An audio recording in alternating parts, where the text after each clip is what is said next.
So it is 7:30 on our clock, and I would like to call to order the Fridley School Board Business Meeting for Tuesday, December 19th, 2023.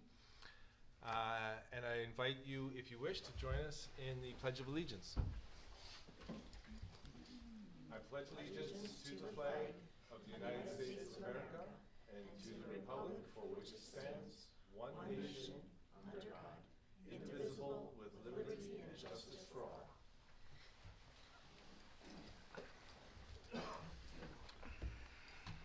All right, and the first order on the agenda is to review and approve the agenda. Does anybody have any comments, changes, edits? If not, a motion would be in order. Motion to approve. We have a motion to approve. Second. And a second. All in favor say aye. Aye. Opposed, nay. And we have an agenda. And our first item of business, Superintendent Dr. Brenda Lewis. Thank you, Board Chair Meisner. I do want to let the board know that tonight's superintendent report is pretty short because we have a number of agenda items tonight. So I just wanted to be cognizant of time. The very first item is a special thank you to our Fridley Columbia Heights Rotary. And I know we have two Rotarians here, including our president. So I would ask our Rotarians if you're able to come up and to be honored. Thank you to our Rotary for the generous donation of dictionaries to third grade students in Fridley and in Columbia Heights. The students are so appreciative. I got to be there for the distribution at both Stevenson and Hayes, and just the magic that they have in their eyes, and they look up, I can't remember the page number, but the longest word in the dictionary, like 1,000 letters, and all of that excitement, and just to see our students embracing the dictionaries and really that crossing of the generations that we see with our Rotarians and the service that they're giving our schools. And the Rotarians support our schools beyond the dictionaries, but it is just so powerful to see. And one of the Rotarians said to me, you know, we get more out of this than the third graders. We look forward to this, and I just wanted to appreciate our Rotary. I get the pleasure of receiving these thank you notes from our students, so I wanted to make sure that our Rotarians got this and just knew that we're very appreciative. I also wanted to thank Lori and her boys as they helped to prepare all of the dictionaries for both our school district as well as Columbia Heights. So Gordon and Stephen, thank you so much for your generosity, and we just truly appreciate all your support of Fridley Public Schools through your Rotary work. Thank you much. And thank you to Fridley Public Schools for the partnership. Rotary International is one of the big pushes for that program is literacy, and we know that the board does good work there and the school district as well. So anything that Rotary can do to support that, we're happy to be a partner. So thank you. Thank you very much. One little tidbit of information. It's page 373. Thank you, And the Gordon. last word of the Yes, English thank language you. has 1,907 characters. Wow. Yes. All right. Thank you, Gordon. Thanks. Thank you. What? Appreciate you. What? Now I'm going to have to go and check this out. All right.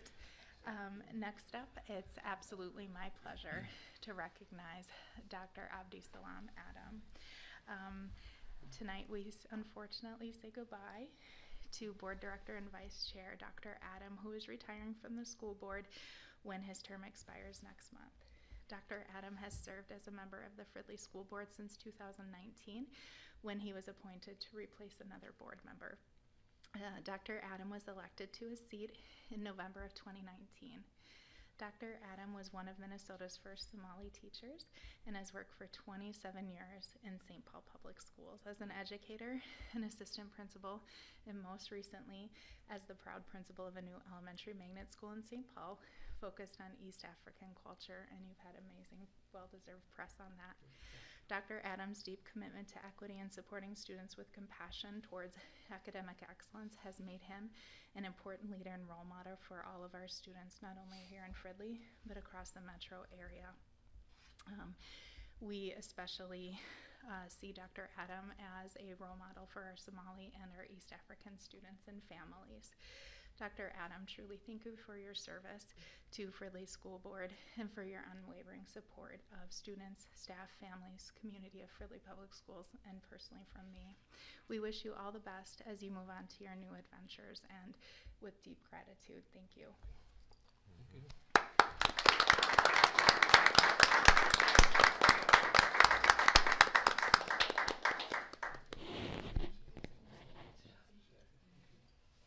So I imagine you might want to say a few things, but before you do,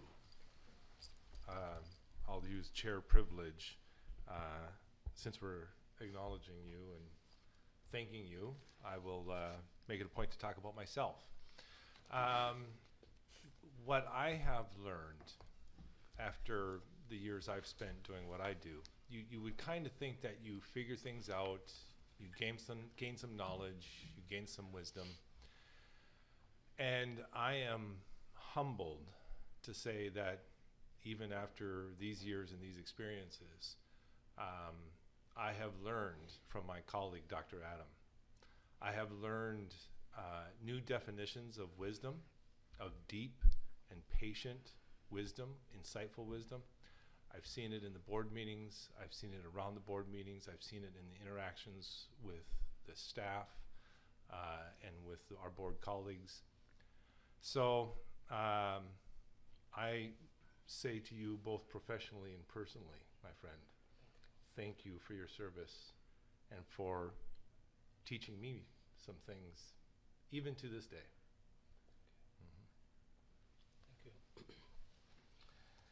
Yeah, I was just joking. I was just showing Chair Meissner and Director Honor that this is how young I was when I joined the board. I see how old it made me in that short time. Oh, it hasn't been that bad. I haven't seen some of the photos. I don't know where those were found. So thank you so much, Fridley. It's really been my privilege and honor to be part of this community.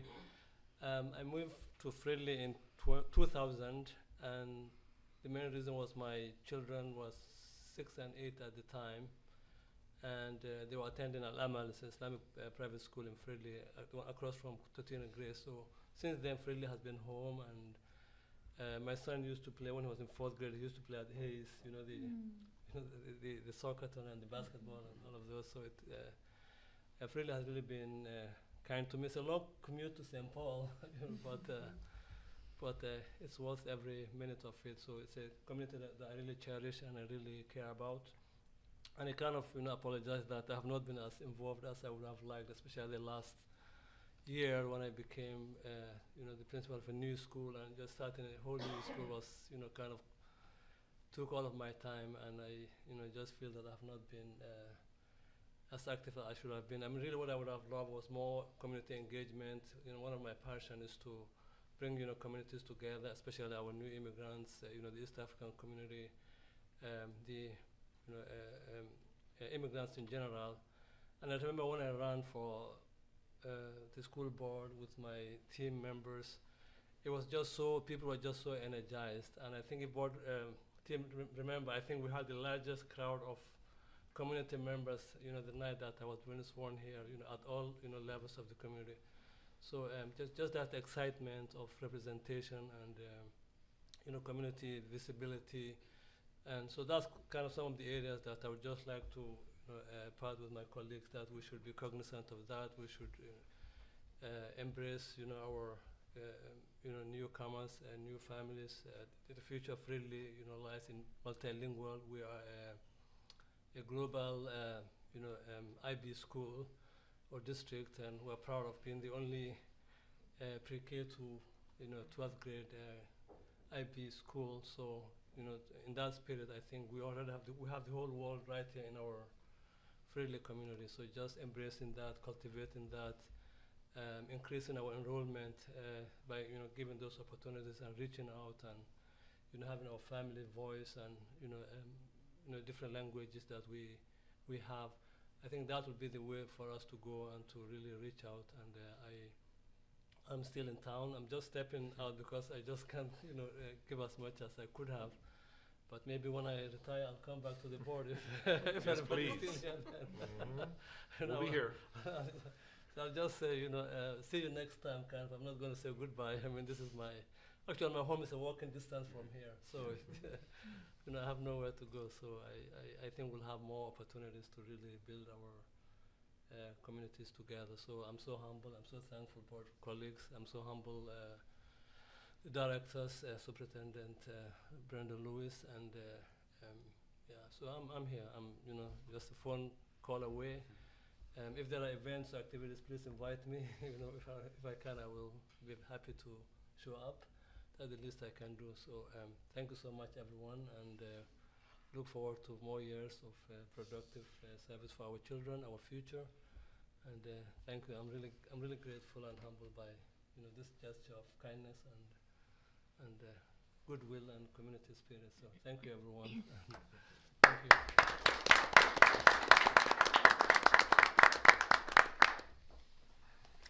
Okay, on to our next recognition. It's my absolute honor to share that we are thrilled that Dan Wald is the Fridley Employee of the Month for November 2023. Waldo exemplifies what it means to be a passionate supporter and advocate for the students and community of Fridley Public Schools. Waldo seeks to consistently bring the best out in each student and staff member he mentors.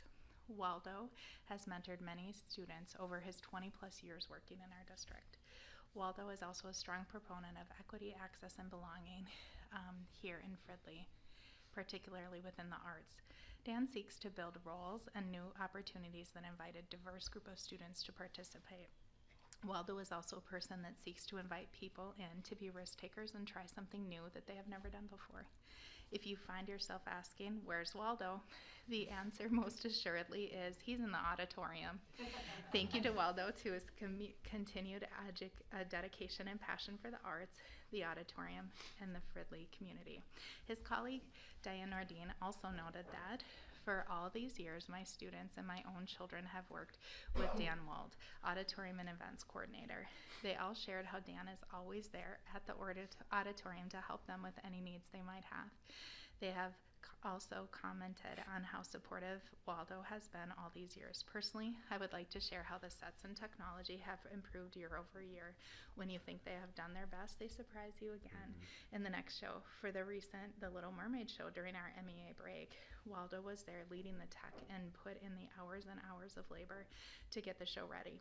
In fact, he has done this all the years he has been at Fridley. He is even here for events that we hold during the weekends. Waldo is definitely a role model for all of us in our Fridley community, and this was written by Stephen, our Director of Community Education. I want to take a moment to share how I met Dan. It was my first Saturday morning on the job, and our auditorium was vandalized. And the night before was the launch of, what was the Fridley? Adams Family. And our auditorium was very not in representable condition. And it was also very emotional to see that people had done that and come into our space. And while the amount of damage wasn't on the high end of what it could have been, the emotional damage was there. And I remember Waldo came and I introduced myself and I said to him, what do you think about tonight? And he said, we got this. And we did. And so many props were broken, and I went to that show, and you would have never known that we had any problems. And that just speaks to his true work ethic. So I'm so proud of him, and it's an absolute honor to recognize him tonight.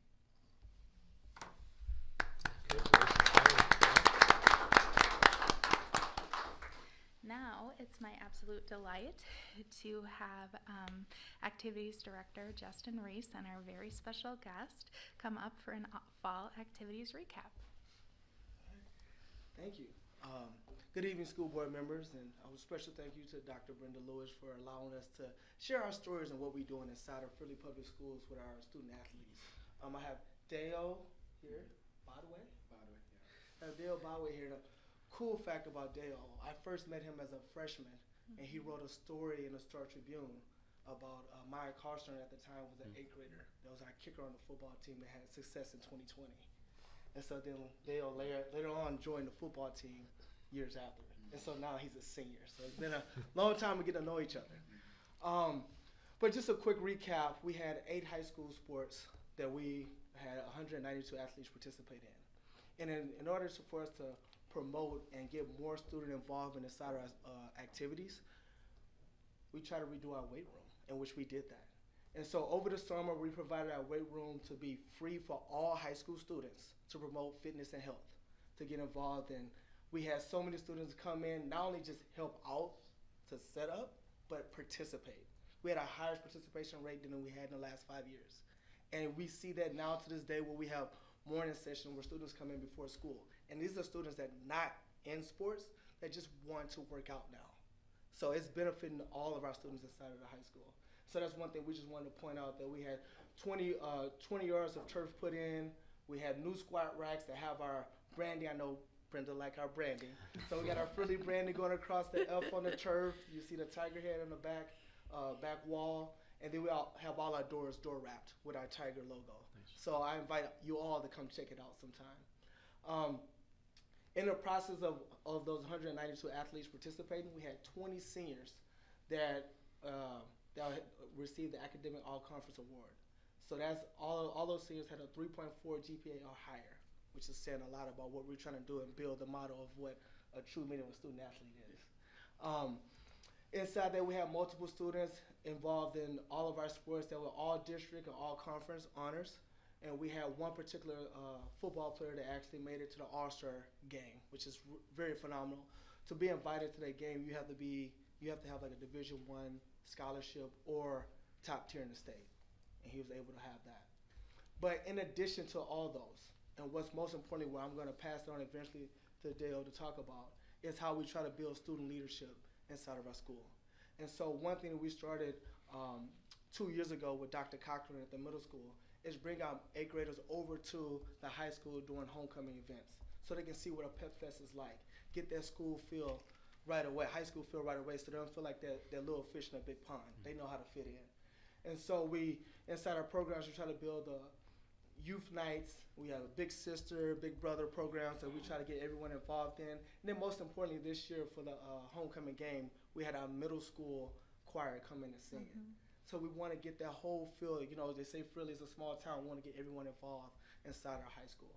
And then when we talk about the leadership piece, I'm going to pass over to Dale, to where he's highly involved in a lot of activities here at Fridley. So I'm going to let him brag a little bit about himself. Thank you so much, Coach Reese. As he said, my name is Dale Bodway. A few things about me is I am the student council president in the high school, as well as the Eastern Division president. Eastern Division president in the state of Minnesota. I am the treasurer of MHS. Go Fridley, baby. And then I'm the secretary for the African American Student Union. As well as those activities, I play football, and I'm a tennis captain as well. So, yeah. When do you sleep? I do. Trust me, I make sure I get about my 6 to 8 hours. But like Reese was saying, we're trying to build leaders here, trying to build student leaders, not just in sports, but in activities that require more than just using your body, using your brain and things like that. And that started for me this year when we had the Tri-Metro Conference. And that you can see a couple of us students of all age ranges come together and just learn what it means to be a leader. How can we bring our skills in our sports and apply that to other areas of our life? In MHS, we were able to induct 35 new members, which was amazing. That's pretty similar to what we had last year. And as we keep growing, we're trying to build up our MHS program. Like we do every year, we do our blood drive. And with this year, we had 43 new donors, which means they give 43 pints of blood. And through that, they were able to help more than 120 lives with that. So that was a huge accomplishment for us. We had Youth in Government, which is our YIG program, and they were able to hold like a training event. And there was many schools there, and it was another amazing success. Like Dr. Lewis talked about before, we had The Little Mermaid as as our show this year. And you could just see with all the community that came out, especially the kids, their eyes lit up, seeing their like cartoon characters come to life. That was very special. Me personally, I really like the bubbles. So yeah, just knowing that using these activities to help bring out our community and bring out strong leaders to go out and learn how to be adults and how to be good human beings is what's really important about it. A few other things is student council this year. We've had our most active group with about 30 members. So that was, that's something that's very amazing. We had our EMASC division group meeting. And how that works is because I'm the Eastern Division president, Fridley was able to host a school division meeting where we just share ideas with other schools. We had about 8 schools there and about 120 kids. So that was a very good turnout, especially with this small community and showing what Fridley represents. Last but not least, we have our robotics team, and they participated in the MRI, which is like Minnesota Regional Invitational, and they did amazing there too. So how I would like to kind of wrap this up is basically with the sports and activities working together, we are trying to build people of character. That's something that Coach Reese has instilled in not just the football team, but just in the other programs here. So that's our fall recap. Thank you. Well done. Well, hang on 1 second there, guys. Just hang on 1 second. Hang on. That's amazing. Holy baloney. I mean, wow. Dale, wow. You are so inspiring. Thank you. Thank you for sharing your story. Thank you for coming in and talking to us. If Fridley has some small role in turning young people into people like you, we're doing something right. Absolutely. It is really cool, and I appreciate you coming and talking to us and being the role model that you are. And Director Reese, thank you for coming in and talking to us and bringing Dale with, and that's awesome. I'm humbled. Absolutely. Mhm. Yeah. Thank you. Thank you. Thank you. Yeah. Nice work. Congratulations. Thank you so Thank you. much. Great work. That's a leader right there. I'm Yeah. going to take a Future moment star. as well. I did not put this in the slides, and I'm not going to make eye contact with him because he will be very angry with me for doing this. But I want to take first an opportunity to thank Chris for her time and service within Fridley Public Schools. Chris, when I first met you, you always approach things with a spirit of, we got this, collaboration. When we first talked about the international program, you said, I think this is great, Brenda. We'll learn it. You're calm, you're collected, you're professional, and you make people feel like they matter. And I wish you all the best in Stillwater area schools, and I thank you from the bottom of my heart for your service. So thank you very much. It's a very small world in K-12, and it's a very small world in Minnesota K-12. And I had met Ike in the superintendent search process, and when I was appointed, I received a phone call from a very, very dear friend that worked directly with Ike in St. Cloud Public Schools, and she and I were principals together in St. Paul. And I know her sister, who's the director, executive director of HR in St. Cloud. And Kate said to me, Brenda, Trace has a message for you that Ike is so known for his kindness, the way that he treats people. He just has a soul for the work. So Ike, I know you're purposely hiding behind Eric and not making eye contact, but thank you for your service, not only here at Fridley Public Schools, but thanks for all you have done in K-12. I appreciate your calm demeanor. I appreciate how you approach the work. And I'm deeply in gratitude to you for the fact that in a time when, as Board Member Carnop said, negotiations aren't easy this round. They're never easy, but they're not easy right now. And I can think of about 25 superintendents that are very envious of me because I'm sitting on an almost settled contract. No pressure to our board. But that's because of you, that's because of Dr. Bodie, and that's because of Chris. And while yes, you worked hard to settle a contract. It's not solely because of those meetings that you have. It's because of how you treat people. So I want you to enjoy your retirement, all the things that I don't enjoy doing, hunting, fishing, all of that. Thank you for your service, and I'm very proud of your work. And I apologize that I didn't give you advance notice, but you know why I didn't, and you know why I didn't put it in the slide deck. So thanks, Ike. You don't really seem very sorry about that. I'm not.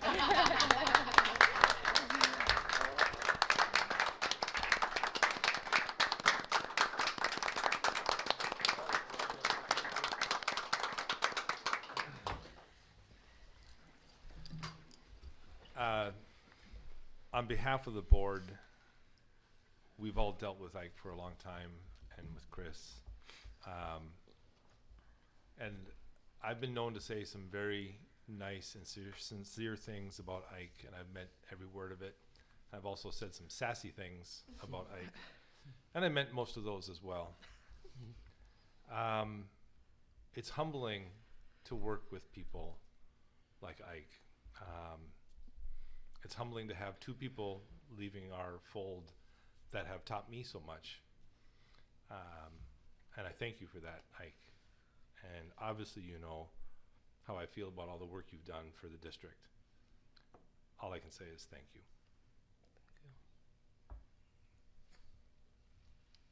All right, let's move on. Whew. All right, we're moving into, I just don't know how to transition to this. That's what I'm saying. So we're moving to truth and taxation. And tonight you will hear from our finance team consulting group, Ron Meyer and Bob McDowell likely won't have. I'm sorry, we're going to go to the audit first. Sorry about truth and taxation. My apologies, Ron. I promise you have a spot with us. We're going to move into the audit presentation. I just want to say thank you to our auditors. They showed absolute patience with us this year, and they really want to ensure that we have all of the financial protocols in place and the safeguards and all of that, but they have really worked with us in a spirit of collaboration, and I know that we have perhaps posed an additional level of work this year, and I'm very grateful for that. So with that, I will turn it over to Bergen KDV for the results of our audit tonight. We're just going to get them up here on the screen.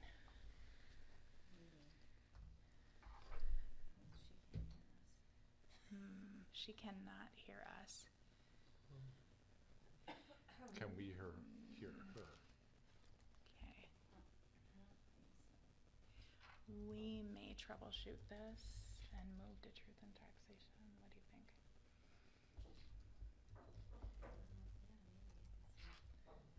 Give us just one moment here. Hello?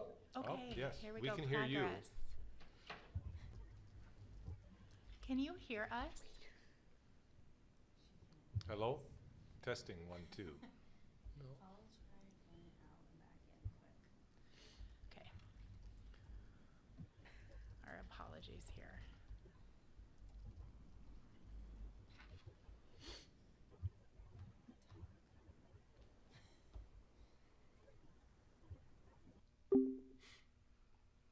No stars.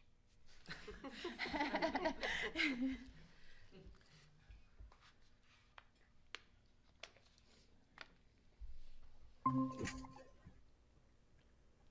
can you hear us? Yes. Yay. We can hear you. Okay, Janelle, we are ready when you are. You can just go ahead and begin the presentation. I introduced you beautifully and thanked you for the partnership, but you didn't hear any of it. So we are ready when you are. All right, sounds good. Well, I'm happy to be with you here tonight to present the results of your audit. I do have a PowerPoint that I'm going to go through with you, so I'm going to go ahead and share my screen here. So does that pop up for all of you? Yes. Okay. So the first thing that I'm going to cover tonight then is the audit reports that we issue as part of the audit process. The first one being the independent auditor's report. This report does talk about the financial statements being management's responsibility. So that's where you're relying on your finance team to pull together the information for the statements themselves, as well as the footnote disclosures. And then our responsibility is to express an opinion based on the results of our audit. We did once again issue an unmodified opinion on your financial statements. Basically states that your financial statements present fairly in all material respects. This is the same opinion that you've received the last number of years. It's what's considered the clean opinion or the best opinion that you can receive on your financial statements. The next report that we issue is our report on government auditing standards. These standards require us to look at the internal controls over financial reporting, as well as compliance with various laws, contracts, grants, and agreements. We had one internal control finding, and that relates to the lack of segregation of accounting duties. Simply a factor of the size of your finance staff. There are some individuals that are performing overlapping duties just because you don't have enough people in the office to properly segregate them completely. And in some cases, it's for efficiency purposes as far as work being completed and so forth. And you've seen this finding in the past, very common with entities your small or even some larger entities as well. And then when it comes to the compliance side, we had no findings to report. The next report that we issue is our report in accordance with uniform guidance. And this report relates to the federal funding that the district receives. We are required to test a certain percentage of the federal dollars flowing through the district. And then also if the programs individually are over a certain threshold, we have to test those programs as well. So this year we did a lot of testing. We tested 4 programs: the Education Stabilization Funds, the Child Nutrition Program, the Coronavirus Local State Fiscal Recovery Funds, and then the Emergency Connectivity Funds. And we did issue an unmodified opinion on the compliance requirements of each of these major federal programs. So what that means is that all of the compliance requirements were followed and properly documented for each of these programs that we looked at. So a clean report when it comes to federal funding testing. And then the last report we issue is our report on Minnesota legal compliance.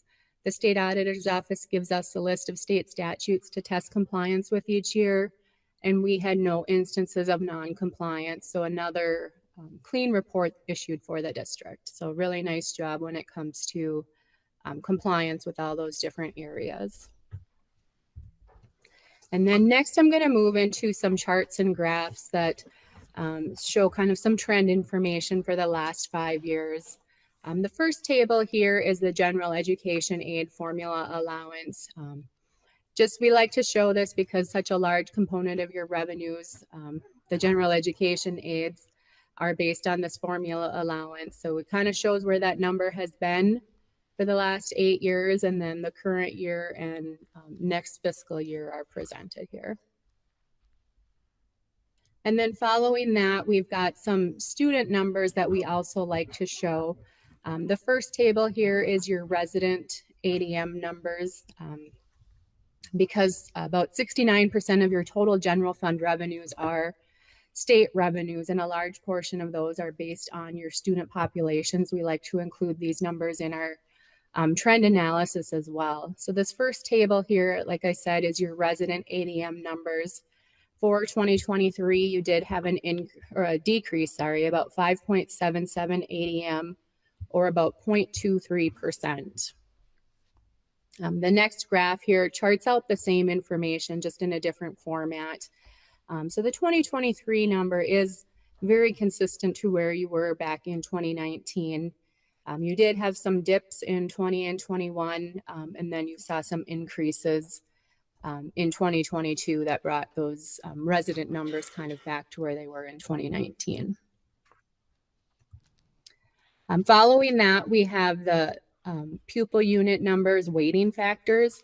So those ADM numbers are converted to pupil unit numbers using these weighting factors in the table here. The secondary students, you're getting a little bit more aids for those students, so their weighting factor is a little bit higher than the other students. So when you convert those numbers into the table below, the pupil unit numbers, you did have an overall decrease in the adjusted pupil unit numbers or pupil units served of about 8.85 or 0.33%. Also in the table, it shows that you did have an increase in residents leaving the district and a decrease in non-residents coming into the district. So those things all play a part into that decrease in total pupil unit numbers. Pupil units served has decreased in each of the 5 years presented here, except 2020. And then when you look at the residents going elsewhere compared to the non-residents coming in, the district has had in each of the years presented a net gain on the open enrollment program. So kind of to put that into perspective as well. And then the next graph here charts out the green is the resident pupil unit numbers and the blue is the non-residents coming in. So in total of the pupil units served, about 40.5% are non-residents. Keeping in mind, you do have a large number that is of residents leaving the district. So some of those are just replacing the ones that are leaving. And then the next graph here just shows the changes in each of the last 5 years of the ADM numbers and the pupil unit numbers served. So some minor ups and downs within the years presented here. And then the next table is the overall general fund budget to actual results. The first two columns of numbers are the original and final amended budget that you as a board approved as directive to management of where the general fund balance should come out. So the final budget called for a net change in the fund balance, a decrease of just over $1 million. That's the bottom number in that second column. And then the actual results are in the third column of numbers there. So a decrease of about $1.76 million. So a decrease a little larger than what you had anticipated for or budgeted. A couple things going into that. Your revenues were about $1.86 million over budget. The largest component of that being the federal sources. And some of that just related to timing on when the district decided to use those federal funds that you had available. So earlier when I was discussing the reports and I talked about how we did additional program testing this year, ultimately the district decided to use up some of those federal funds that you had allotted to you. And again, a lot of those are one-time funds. So now that you've spent them, you're going to have to find, if you want similar programs to continue, other ways to finance those within the district. On the expenditure side, you were about $2.7 million over budget. The largest area in that was in the instructional support area. And a lot of that related to the emergency connectivity funds that the district used. So your federal funds are over budget and then your expenditures are over budget because of using the funds within that program. That was quite a large program that the district had this year. So those were some of the larger variances in relation to the budget. The next table shows the general fund sources of revenue for the last 5 years. In total, revenues for 2023 increased about $4.1 million. You did have an increase in local property taxes with an increase in the levy. You also had the other sources line increase considerably. You did have an increase in interest revenue with better market conditions during the year. And then the largest component of that, again, is those federal COVID dollars that were used in 2023. The pie charts here show the general fund expenditures, kind of the allocation by the various programs. Overall, when you look at the percentage allocations from 2022 to 2023, the percentages are fairly consistent. So it shows consistency in where you're spending some of those dollars. and whatnot. When you look at the educational categories, regular instruction, vocational, and special education, that made up about 58% of your total expenditures for 2023. The next table shows the general fund operations for the last 5 years. So revenues increased about 8.8% in 2023. Expenditures increased about 6%. Expenditures did exceed revenues by just over $1 million. A few lines down, you can see a transfer out. So you did transfer out about $865,000. Those funds went to the Capital Project Fund and the Community Service Fund. A large part of that related to parts of the levy referendum that related to those funds. So in total, your fund balance decreased about $1.7 million. The bottom part of the table here breaks out the different components of your fund balance. So the non-spendable are dollars that have already been spent, like prepaid and inventory type items. The restricted category, those are state mandated restrictions. So the state allocates dollars for certain programs and you have to spend them on those certain programs and track those all individually. And then the assigned categories, those are dollars that within the district you have allocated for specific projects or programs. And then the unassigned category is essentially what's available for spending at the district's discretion. And then the next graph just charts out the financial position. So the green line is your total fund balance. You had been building that fund balance in 2020, 2021. And then in 22 and 23, you did have decreases in fund balance in both of those years. The blue line is the cash and investments net of borrowing, and that line will typically follow along with your fund balance trends. And then moving on, the next table we have is the food service fund activity. You did have some changes in this fund for the year. Your expenditures increased about 25%. You had an increase in overall meals served and then also increase in costs for serving meals. On the revenue side, you didn't see as much of an increase. In 2022, all of your students were receiving free meals that were federally reimbursed.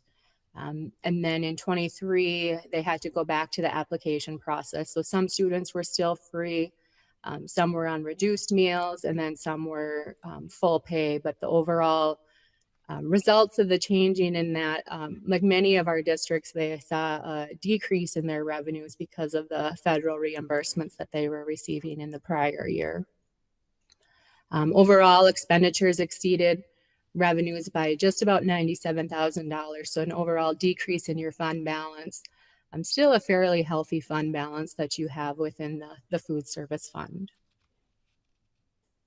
And then the next graph just charts out the lunches served to students for the last 5 years. So you can see how that makeup has changed in the 5 years presented. 21 and 22 are the years that all students were receiving free meals. So that's what the green bar indication is. And then 23, as I mentioned, goes back to some reduced price meals and some full pay meals.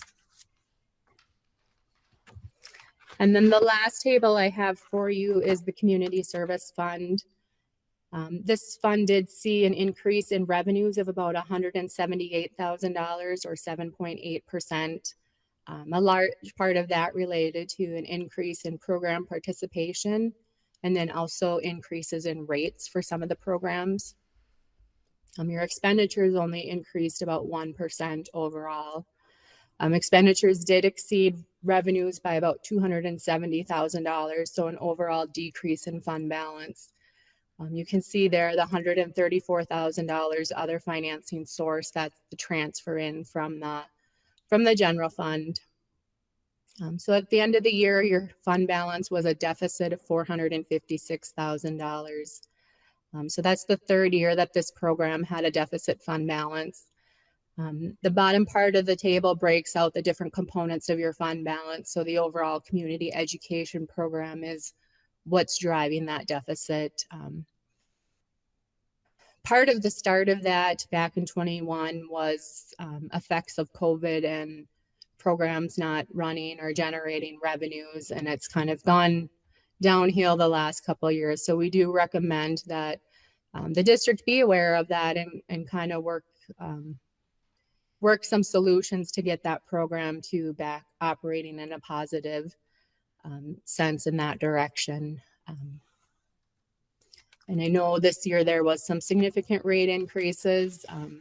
It still didn't make the full impact on the program yet. I guess I'm not sure what time of year those rate increases happened either, but continue to look for those ways to generate those additional revenues to cover those programs within that program. So that's kind of a summary of what I had for the audit results. I'm certainly open to any questions on the items that were covered tonight or something that you might have noted in reviewing the documents that were provided as part of your board packets. Thank you, Janelle. Any questions from the board? I have a quick question or two. Is there a rule of thumb or best practice on fund balance for the food service fund?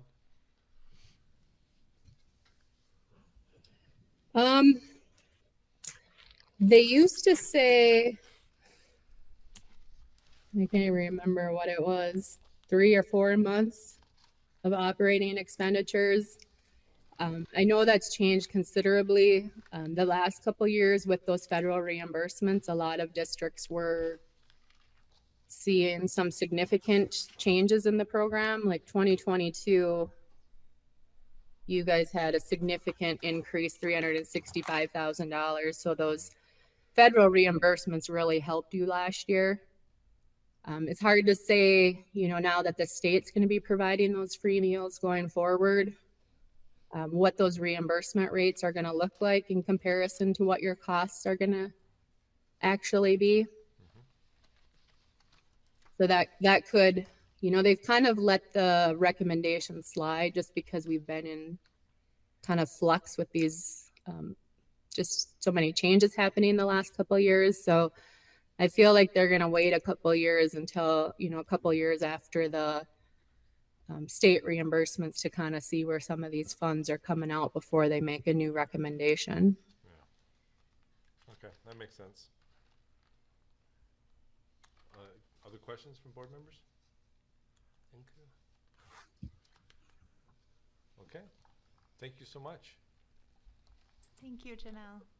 Yes, thank you. And thanks again for the opportunity to work with the district again this year and your team. Kate always does a lot of work for us, and we really appreciate the quick response that she always gives us when we request information, and others within the department as well. But Kate has been our main contact person for a few years now, so we appreciate that.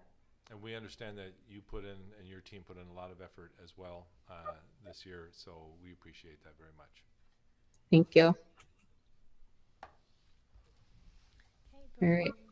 before we move on to the next agenda item, I too want to echo what Janelle said. Kate Wesper, a longstanding accounting supervisor in our finance business office, and she was just amazing with really after hours questions during the day.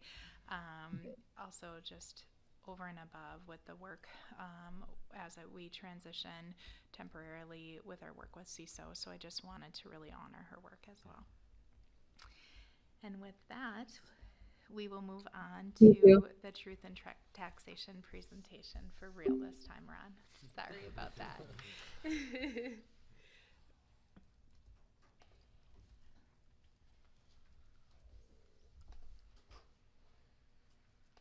Good evening, Chair Meisner, school board members, Superintendent Lewis, members of the community. As Dr. Lewis introduced me earlier, my name is Ron Meyer. It's my pleasure to be here on behalf of the Finance Department for Fridley Schools to present this Truth and Taxation presentation for taxes payable in 2024. A little bit later on this evening, the school board will be asked to approve the final levy limitation based on the information provided in this presentation.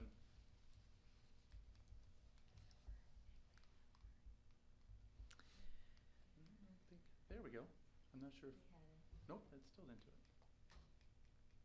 There we go. There we go.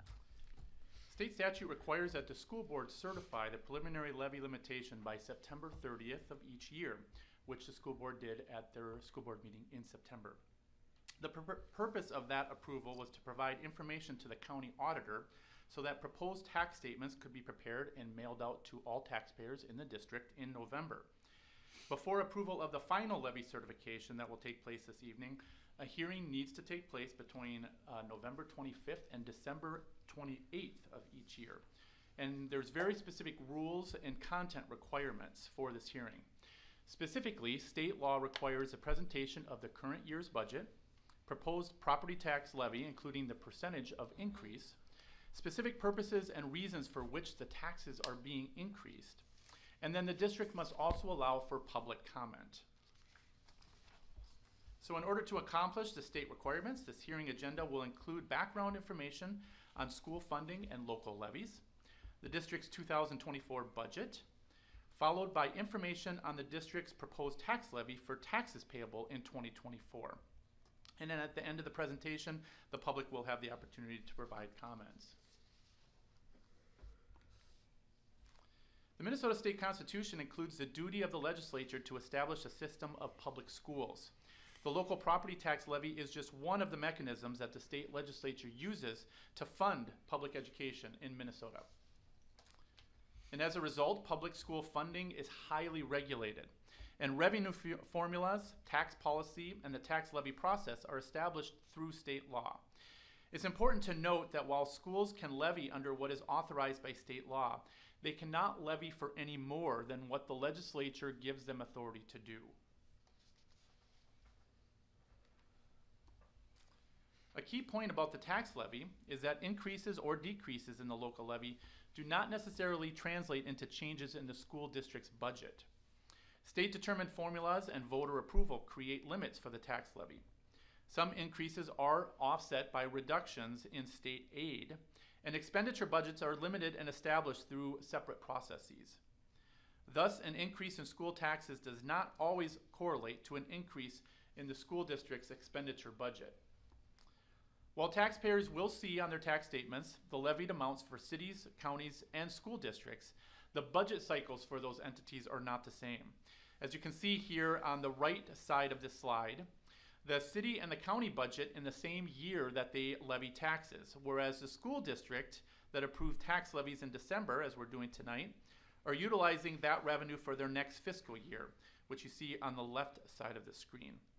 The levy conversation tonight includes revenue for the 24-25 fiscal year that starts July 1st of 2024. The school district budgets within several different funds as listed on this slide. The budget for the majority of K-12 operation lies in the first fund on that list, the general fund. Other funds that apply to the levy that we're talking about tonight are the community service fund and the debt service fund. So as we take a look at the 23-24, the fiscal year 24 budget, this chart shows the anticipated year-end results from fiscal year 23. You just heard the audit presentation there on the left side of your chart. And then the fiscal year 2024 adopted budget amounts that the board adopted in June. The amounts for each fund on this slide show the approved budget for revenues and expenditures for fiscal year 2024. Here you see just one way to break out the general fund revenue, and this looks at the source of the revenue. As you see here in this chart, the majority of revenue comes from the state of Minnesota, and the second largest source of funds is through the local levy. For the FY24 budget, about $9.1 million or 18% of revenue for Fridley is projected to come from the local levy, while around 77% comes from state sources.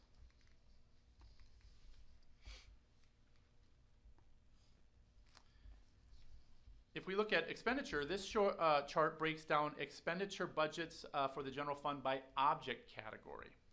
The projected expenditures for object category indicates that about 74% of the over $50 million general fund budget expenditure budget pays for people. The salaries and benefits of employees who deliver educational services and support school district operations. As we know, education is a people-intensive industry, and this pattern is very normal for school districts across the state.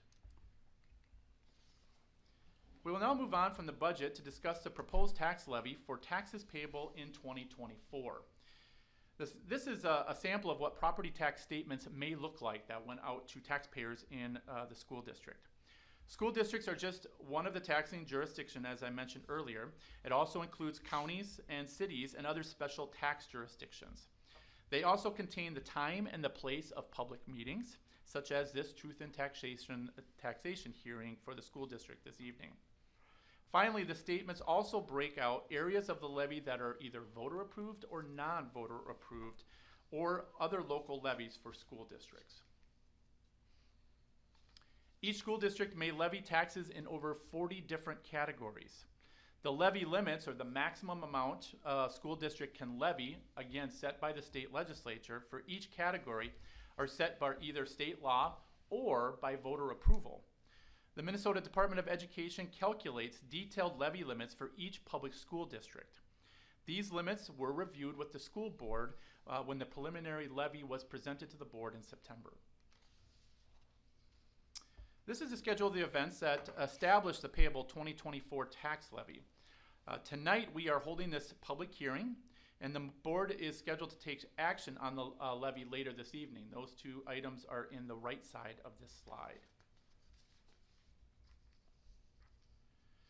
State law requires that we explain reasons for major increases in the overall levy from one year to the next.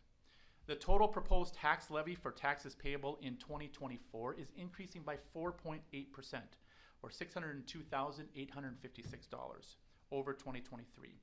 So we're going to review the major changes to the increases in the next few slides. First, this slide shows the line items of the levy within those three funds that we mentioned earlier, for which the tax levy has a revenue component. Just once again, as a reminder, those include the general fund, the community service fund, and then the debt service fund. So for instance, you do not see the food service fund on this slide because there's not a tax levy component to that particular fund's revenue. The first column of numbers show the tax levy for each line item from last year, the pay 2023. The second column shows the proposed tax levy for taxes payable in 2024. And then the third column shows the dollar amount difference. That fourth column in the totals column shows the percent changes in each of the major categories. As we look at the major variances from 2023 to the proposed 2024, the first major change is in the capital project levy. This category is increasing by $192,661. Because this levy is based on a percentage of the district's tax base, since that tax base continues to expand, the levy correspondingly increases. The second category of note is the long-term facility maintenance category. This levy line item is based on the 10-year LTFM plan that the board approved by July 31st of each year.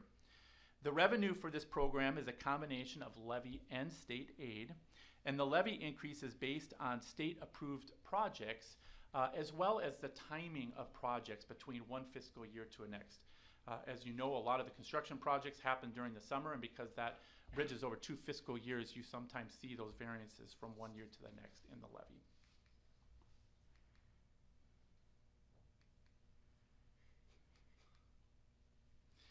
The final major change to note is in the debt service fund. This fund includes both the debt service costs for voter-approved bond projects, as well as the other post-employment benefit, or OPEB, debt service costs. The district worked closely with our municipal advisors, Ellers and Associates, to maintain a level tax rate through a long-range financial planning process for our debt service plan. With that, for the pay 2024 levy, The voter-approved debt service amount is increasing by $586,000, but then the OPEB levy is decreasing by almost $570,000. So again, really determined to try to keep that tax rate flat. While changes in the dollar amount of the levy provided through funding formulas can cause a tax bill for an individual property to increase or decrease, other factors are also involved. Those include changes in the value of an individual property, changes in the total value or overall tax capacity of the district, as well as any changes in state funding formulas or voter approval of a referendum, as an example. So the following slides are tables and graphs that show examples of changes in the school district portion of property taxes that are payable from 2021 through 2024. These are examples that were provided again by your financial advisors, Ellers and Associates. These examples are based on an overall tax capacity increase or property value increase of 35.9% over those 4 years between 2021 and 2024. It also includes a 7% increase in property values as an average between 23 and 24. This first chart shows what taxes payable are for each year from 2021 to 2024. And this looks at if property values, if an individual property value stayed the same over that 4-year period.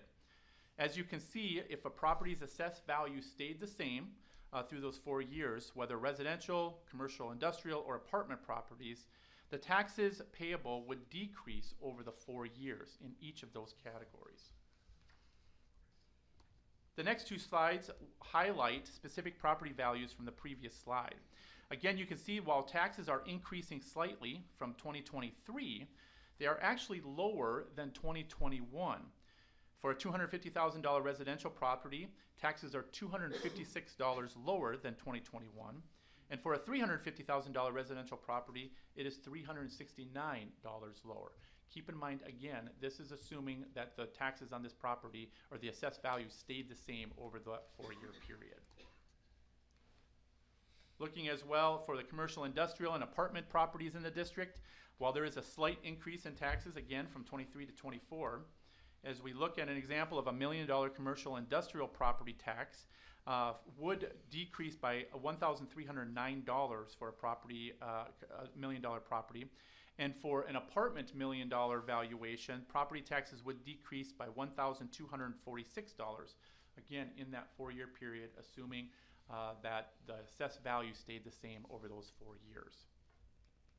But as we look at what happens for that 35.9% increase, which is the average in the district over that 4-year period, we look again at those same level of houses. So for a $250,000 residential property in 2024, it would have been valued at $183,900 in 2021. So in that scenario, the taxes would have increased over that time period by $189.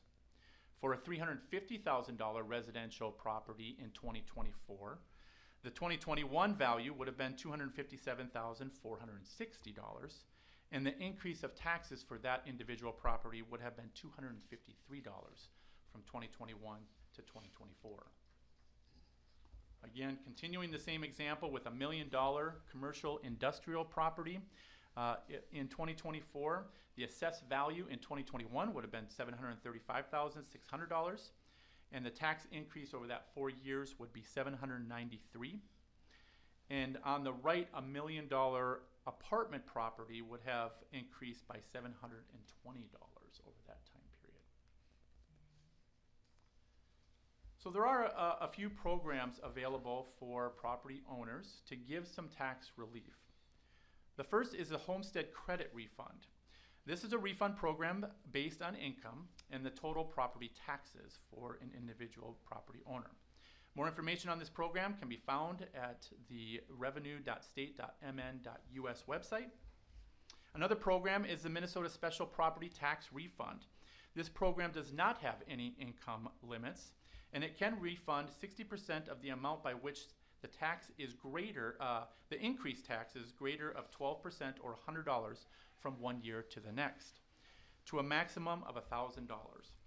To apply for this particular refund, residents would need to complete the state tax form M-1PR.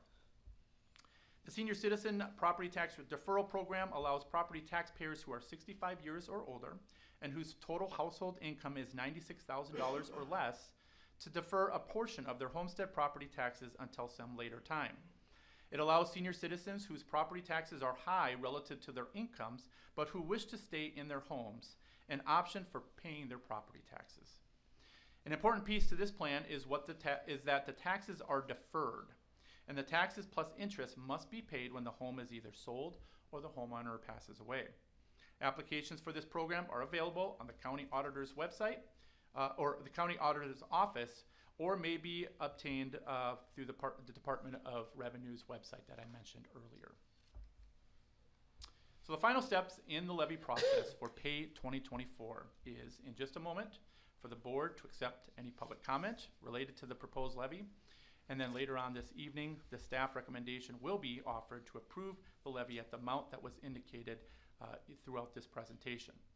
Once a board approval is finalized, the levy certification will be provided to the county and to the Department of Education no later than December 28th. With that, the 2023 Pay 2024 levy, which is the basis for the school district's FY25 budget, is $13,103,266, which is a 4.8% increase from the last levy cycle. And so as I turn it back to Chair Meisner, just as a reminder to any community members, any comments or questions during this public comment portion of the meeting needs to be relevant to the current proposed tax certification for taxes payable in 2024 and must be relevant to Fridley Public Schools and not to the city or county taxes. So this, with that, I will turn it back to Chair Meisner to turn it open to public comment, if any. Thank you so much, Mr. Meyer. That covered a lot of ground very efficiently. I appreciate that. Questions from the board or questions from the public or comments from the public?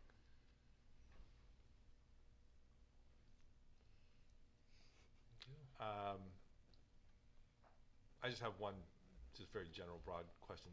So effectively, our rate goes down as the properties have gone up in order to maintain roughly steady tax levy, right? That's correct. So because the tax capacity continues to expand in the district, it has continued to really keep those tax rates stable. Yep. Very good. I see no comments from the public. Thanks, Ron. Thank you. Thank you.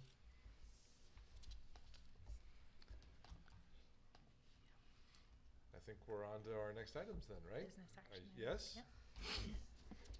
All right. Wow, have we covered a lot of territory today.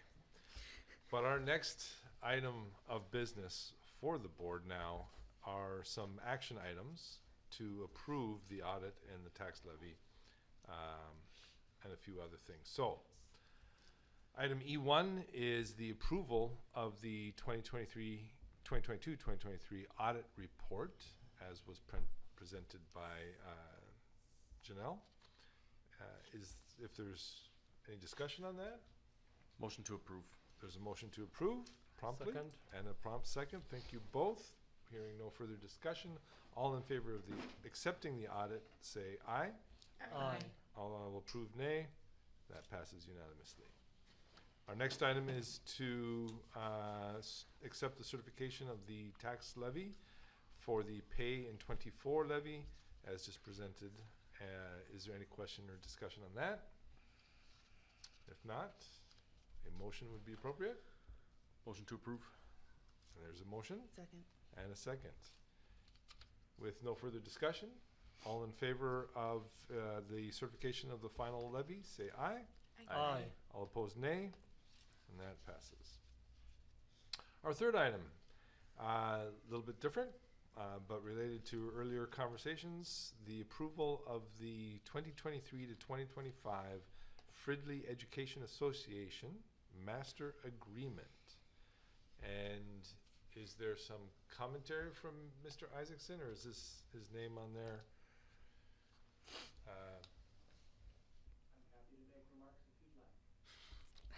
I believe we understand the situation, sir.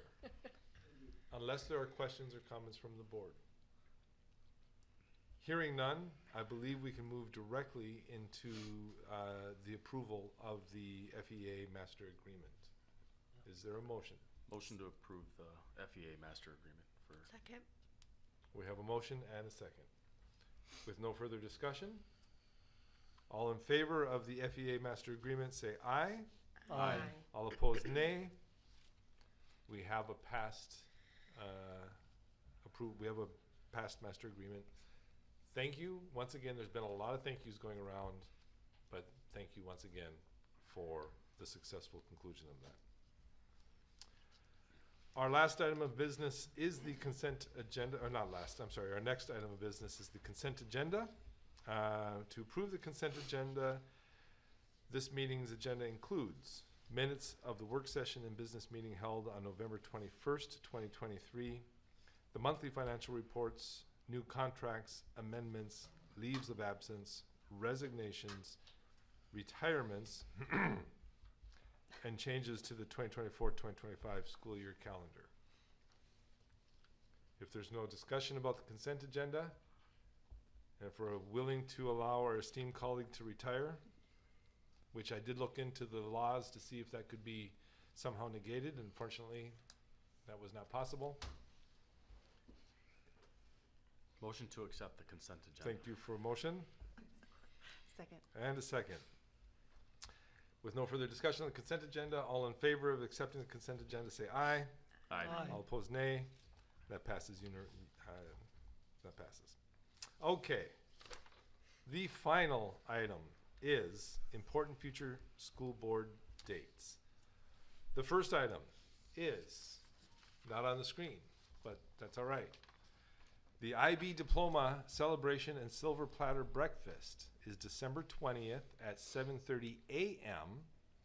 in the Fridley High School Media Center. I encourage you to attend that. It's small, but it's fun to see our scholars. Tomorrow?